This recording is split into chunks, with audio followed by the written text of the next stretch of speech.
Hello, friends.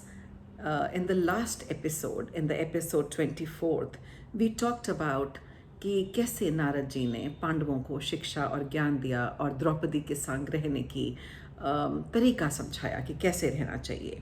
और episode 25 में I will talk about Draupadi's jealousy of Subhadra, Abhimanyu के जन्म की कहानी एंड ऑल्सो खांडव वन के दाह की कहानी।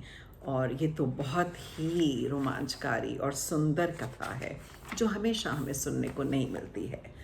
तो आइए हमेशा की तरह शुद्ध साफ सच्चे मन से कृष्ण जी को साक्षी मानकर 25वां एपिसोड शुरू करते हैं, जिसमें हम अर्जुन सुभद्रा विवाह, अभिमन्यु जन्म और खांडव वन के दाह की और गांडीव धनुष की प्राप्ति अर्जुन को कैसे हुई उसकी बात करते हैं। आप सब जानते हैं कि द्रौपदी सबसे अधिक अर्जुन पर अपना हक समझती थी, क्योंकि वही उसे जीत कर लक्ष्य भेद कर लाया था। उसके साथ सुभद्रा को देखकर बहुत जलन हुई, ईर्ष्या हुई और सुभद्रा भी अनुपम सुंदरी थी। वो समझ गई थी कि द्रौपदी के मन में क्या दुविधा चल रही है, तो उसने बहुत विनम्रता से उसके पैर छूकर उसको आदर देकर उसका स्नेह प्राप्त किया। तब द्रौपदी ने सुभद्रा को स्वीकार करा और गले से लगाया। इस विवाह से पांडवों को बहुत दहेज और संपत्ति मिली, उनका यश बढ़ा। वहाँ पर सुभद्रा के गर्भ से अभिमन्यु का जन्म हुआ। ये एक बहुत ही शुभ अवसर था और बहुत दान पुण्य युधिष्ठिर ने किया। और अभिमन्यु का महत्व तो आप सब महाभारत में अच्छी तरह जानते हैं। उसकी वीरता की गाथाएं तो अभी तक गाई जाती हैं। और अभिमन्यु की शिक्षा अर्जुन और कृष्ण द्वारा की गई थी, इसीलिए उस महान योद्धा द्वारा स्वाभाविक ही था कि वह एक ऐसा युद्ध लड़ेगा जिसे सदियों तक लोग याद करेंगे। द्रौपदी के गर्भ से भी पांचों पांडवों के 5 पुत्र हुए थे। उनके नाम मैं पहले एपिसोड्स में ही आपको बता चुकी हूँ। और ऐसे धीरे धीरे युधिष्ठिर का राज्य बहुत बढ़ने लगा। उसमें शांति थी, उसमें धर्म प्रधान था, सारी प्रजा बहुत प्रसन्न थी। एक बार अर्जुन और कृष्ण यमुना के पास खांडव वन के पास रुके हुए थे। वहाँ एक तेजस्वी ब्राह्मण आया और उसने भोजन की भिक्षा मांगी। उसने कहा कि वह स्वयं साक्षात अग्नि है। उसने कहा कि मुझे अन्न नहीं अपितु खांडव वन को जला के उस अग्नि का भोग करना है। पर इस वन में तक्षक नाग अपने परिवार के साथ रहता है। ये वही तक्षक नाग है जो जन्मेजय के यज्ञ में पहले ही बच गया था और जलने से बच गया था, क्योंकि इंद्र ने उन्हें इस अपनी शरण में ले लिया था और उसे जलने नहीं दिया था। उन्होंने जलाने का कारण पूछा अग्निदेव से, तो उन्होंने कहा कि पुराने जन्म की कहानी है। उन्होंने कहा कि 7 बार इस वन को इंद्र ने बचाया है। उन्होंने यज्ञ की इतनी अग्नि और घी पी लिया है, अब उन्हें खांडव वन जला के ही राहत मिलेगी और तृप्ति मिलेगी। तब अर्जुन ने कहा कि आपका तो कहा मैं टाल नहीं सकता, आप तो स्वयं अग्निदेव हैं और ब्राह्मण के रूप में आए हैं। उसने कहा कि मेरे पास अभी दिव्य अस्त्रों की वैसे तो कमी नहीं है, पर मेरे बाहुबल को संभालने वाला कोई ऐसा धनुष नहीं है और जिसमें मैं यथेश बाण डाल सकूं और वो उसका बोझ सह सके। ऐसा कोई रथ भी नहीं है जो इन सब को उठा के मेरा साथ दे सके। श्री कृष्ण के पास भी इस समय नागों और पिशाचों को मारने लायक अस्त्र नहीं है।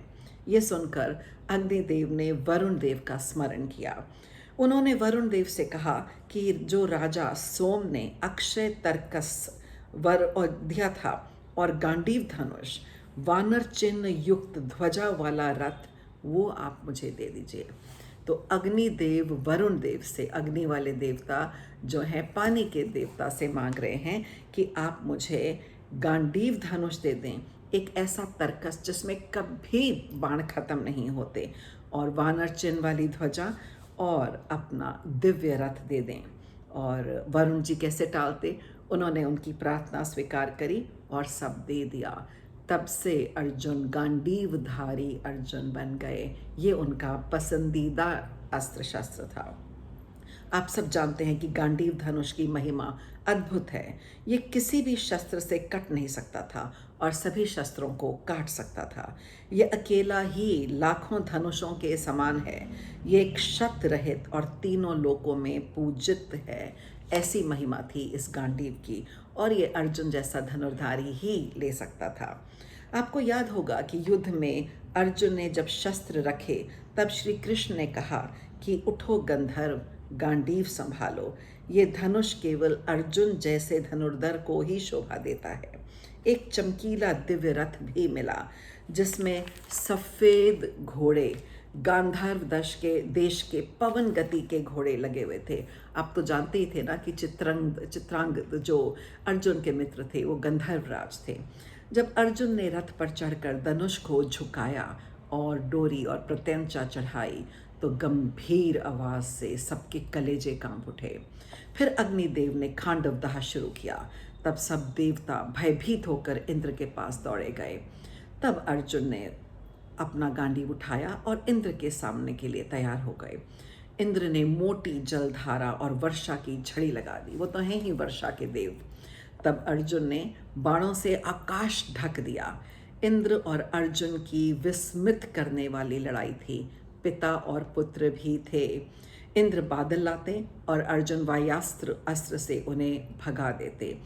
इधर श्री कृष्ण के चक्र से तबाही मची थी।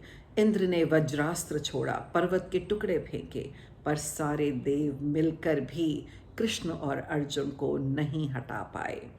इंद्र का मित्र तक्षक नाग तो कुरुक्षेत्र गया हुआ था तो बच गया। तब आकाशवाणी ने इंद्र को संबोधित करके कहा कि ये तो नर और नारायण हैं, इनकी तो मित्रता युगों युगों से चली आ रही है। ये अजय हैं। ये नर तो नर रूप में अर्जुन है और नारायण तो स्वयं कृष्ण है।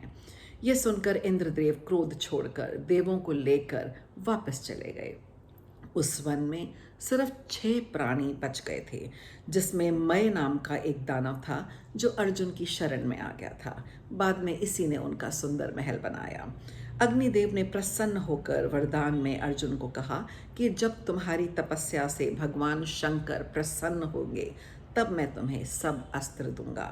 भगवान इंद्र ने भी आकर उन्हें नर वर दिया कि कृष्ण और अर्जुन की मित्रता खूब बढ़े। वैसे भी वो अर्जुन के पिता थे।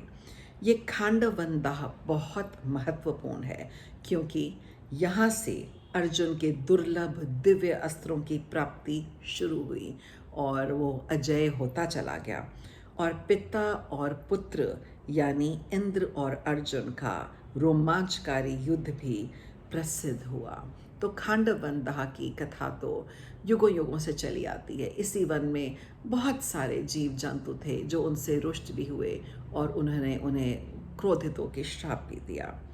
तो in episode 26 we will talk about famous palace where Draupadi actually laughed at Duryodhan. तो जैसे जैसे हम आगे बढ़ेंगे एपिसोड्स और रोमांचकारी होते जाएंगे।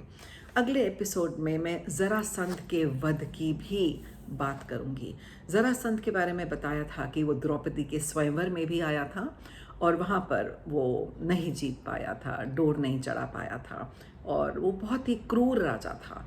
तो कृष्ण जी ने यही सलाह दी कि जब तक जरासंध का वध नहीं होगा पांडवों की ख्याति दूर तक नहीं फैलेगी। तो अगले एपिसोड में इन दोनों के बारे में बात करेंगे। मीनवाइल अपने आप कमेंट्स छोड़िए and have a safe time. So let's meet in episode 26 soon.